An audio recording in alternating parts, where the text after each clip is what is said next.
Hi, hello. Okay, so I'm Gladys Margarita Díaz, and I am actually an anomaly in this room. Your mic's on. Okay.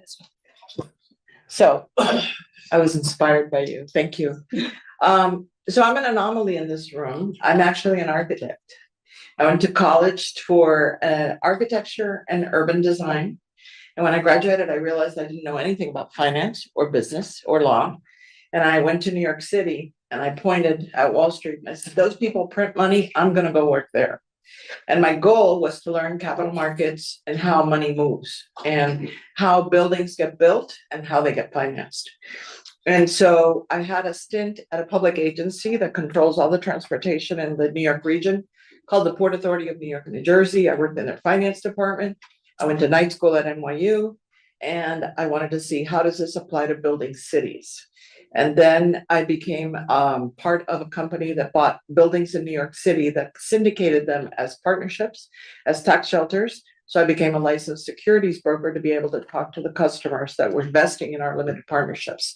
These were the days of accelerated depreciation where 4-to-1 write-offs were very, very available.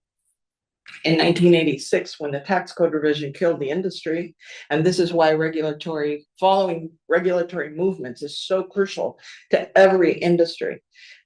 We basically went out of business. So I was unemployed. I was in New York City, and I was trying to figure out where I was going to go. So I wound up on the Latin America desk at Bear Stearns. I got hired for three reasons. One, I spoke Spanish. I was completely bilingual. Two, I had an Ivy League education. And three, I knew that I could figure it out, and they knew I could figure it out. So all of these things I had a license, a securities license. This was like going to the University of Life, working on the equities trading floor.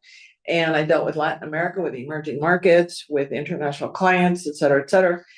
All of this comes to being in Miami and going back into what I really loved, which is real estate, buildings and cities. And I've been doing that for over 25 years here in South Florida. And about 2017, when Disney announced that they were going to use face recognition technology to map all of their customer arrivals and how they could identify you, I started thinking, what if we could use that technology for real estate and for properties, and we could identify a property visually. Now, if anybody here, how many people have bought a house? Okay. You know that the process is extremely onerous. It's very paper intensive. It's not as complex as a merger and acquisition deal, but it does have a lot of due diligence, et cetera, et cetera. There's many entities that are in that space. What we found, and what I approached my partner who went to school with me, he's actually owned a company, he sold it, and now he invested in this company. The idea was to create a series of tools for the home buyer and for the real estate professional that's working with that home buyer.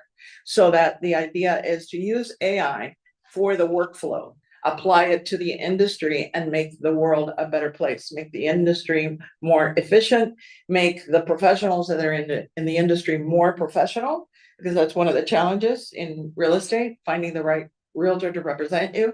But everybody wants a roof over their head, and everybody has a visual picture of what they would like to have, which is called educated by HGTV, and what they're dreaming of. And so there's a lot of data out there also in the industry, in real estate. So anyway, that's my thing. So I've been working on question and answer period. Fantastic.